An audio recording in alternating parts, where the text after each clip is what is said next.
नमस्कार, आप देख रहे हैं न्यूज 18 बिहार झारखंड। मैं हूं आपके साथ रुचिकरा। बिहार में नई सरकार के गठन की कवायद तेज है। नीतीश कुमार आज यानी कि 17 नवंबर को इस्तीफा देंगे और 20 नवंबर को शपथ ग्रहण समारोह होगा, जिसमें कि 10वीं बार मुख्यमंत्री पद की शपथ नीतीश कुमार लेते हुए नजर आएंगे।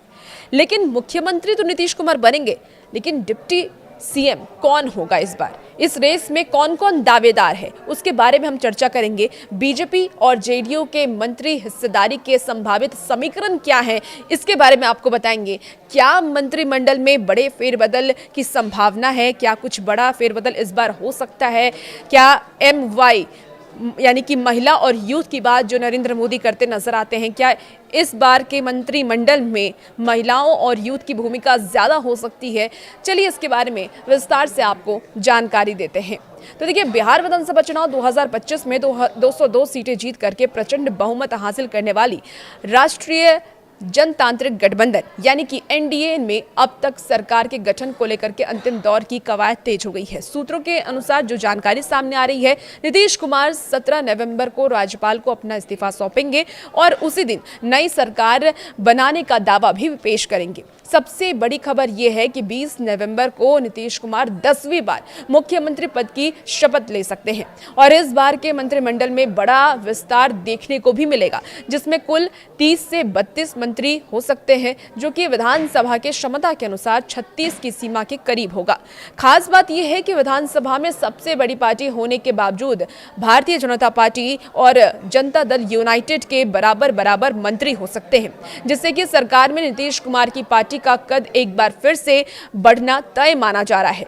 जेडीयू ने विधायक दल की बैठक भी बुलाई है, जिसमें नीतीश कुमार को विधायक दल का नेता चुना जाएगा और इसी दिन बीजेपी विधायक दल की बैठक भी हो सकती है, जिसमें कि उप मुख्यमंत्रियों के नाम पर अंतिम चर्चा होगी। सीएम हाउस के अनुसार आपको बता दें कि सीएम नीतीश कुमार 17 नवंबर को राज्यपाल को अपना इस्तीफा सौंपेंगे और नई सरकार बनाने का दावा भी पेश करेंगे। सहयोगी दल की बात कर लें, जिसमें कि LJP-RV है और RLM है, हम है। तो सबसे पहले LJP-RV की बात कर लेते हैं। LJP-RV और RLM ने भी साफ कर दिया है कि नीतीश कुमार ही मुख्यमंत्री होने वाले हैं। अब नई समीकरण को भी जरा आप समझ लीजिए कि यह जो नया समीकरण है वो कैसे होने वाला है। तो 68 सदस्य हारे हैं और 111 सदस्य जीत करके वापस अपनी सरकार में लौटे हैं। ऐसे में डिप्टी सीएम को लेकर के रेस जारी है। चिराग पासवान डिप्टी सीएम पर दावा ठोक रहे हैं। 3 नाम चर्चा में इस वक्त है। 2020 की अगर हम बात करें तो 2020 के नतीजों के बाद बीजेपी ने बिहार में 2 डिप्टी सीएम पद की परंपरा शुरू की थी और एक बार फिर से 2 डिप्टी सीएम बनने की चर्चा अब सामने आ रही है। इसके पहले आपको याद होगा कि सम्राट चौधरी और विजय कुमार सिन्हा डिप्टी सीएम थे और इस बार भी उम्मीद है कि 2 डिप्टी सीएम होंगे, लेकिन इस बार समीकरण बदल सकता है, यानी कि इस बार डिप्टी सीएम बदल सकते हैं। चिराग पासवान भी दावा ठोक रहे हैं कि हमारी पार्टी से डिप्टी सीएम होना चाहिए। अब पार्टी संभावित मंत्री के मुख्य दावेदार की अगर हम बात करें तो बीजेपी 15 से 16 मंत्री इस बार अपनी पार्टी से बना सकती है, जिसमें कि सम्राट चौधरी, मंगल पांडे और रजनीश कुमार। जेडीयू की तरफ से 14 से 15 मंत्री बनाए जा सकते हैं। पिछली सरकार में जो आपको बात कर लें तो जेडीयू में 10 मंत्री थे, जिन्हें वापस से मंत्रालय मिल सकता है, जो उम्मीद अब तक जताई जा रही है सूत्रों के हवाले से जो खबर है।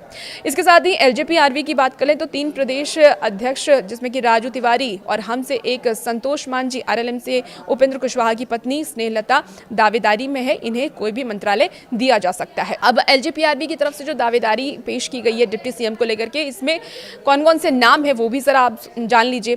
देखिए, इस बार डिप्टी सीएम पद पर चिराग पासवान की पार्टी LJP-RV की दबी जुबान में दावेदारी पेश कर रही है, यानी चिराग पासवान का कहना है कि हमें डिप्टी सीएम का एक पद तो चाहिए। अब चिराग पासवान की पार्टी 19 सीटों पर जीत हासिल की है। उन्हें जो 30 सीटें दी गई थी उसमें से 19 सीटें उन्होंने जीत ली है। साथ में NDA में तीसरी सबसे बड़ी भी पार्टी बन गई है। अब डिप्टी सीएम की रेस की अगर हम बात करें तो फिलहाल जो उम्मीदवार हैं वो सम्राट चौधरी हैं बीजेपी की तरफ से, जो अभी पहले भी रह चुके हैं। इसके साथ ही विजय कुमार सिन्हा को बदला जा सकता है, जो अब तक सूत्रों के हवाले से खबर है। रामकृपाल यादव इसमें शामिल हो सकते हैं। मंगल पांडे का नाम की चर्चा भी हो रही है। पिछले सरकार में डिप्टी सीएम रहे विजय सिन्हा को रिप्लेस यहां पर किया जा सकता है। हालांकि वो अभी भी डिप्टी सीएम की रेस में हैं हो सकता है कि फिर से उन्हें रिपीट कर दिया जाए, लेकिन अभी इसकी संभावना कम है। मंत्रिमंडल का संभावित फॉर्मूला तय भी हो चुका है। अब क्या है संभावित फॉर्मूला, वो भी एक बार आप विस्तार से समझ लीजिए।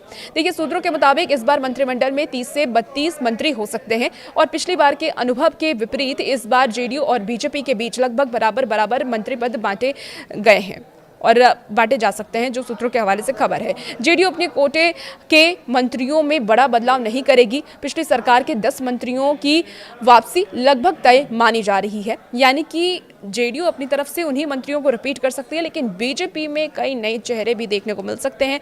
देखना होगा कि प्रधानमंत्री नरेंद्र मोदी ने जिन बात को दोहराया था, MY समीकरण, महिला और यूथ की बात को दोहराया था, क्या बीजेपी अपने मंत्रिमंडल में महिला और यूथ को जगह देती है? ये देखना बेहद ही दिलचस्प होने वाला है। और ये भी देखना दिलचस्प होने वाला है कि इस बार 2 डिप्टी CM कौन होते हैं। क्या LJPRB की तरफ से कोई डिप्टी CM बनते हैं या फिर पिछले ही डिप्टी CM को रिपीट किया जाता है। और भी ऐसी वीडियोस के लिए बने रहिए न्यूज़ 18 बिहार झारखंड के साथ।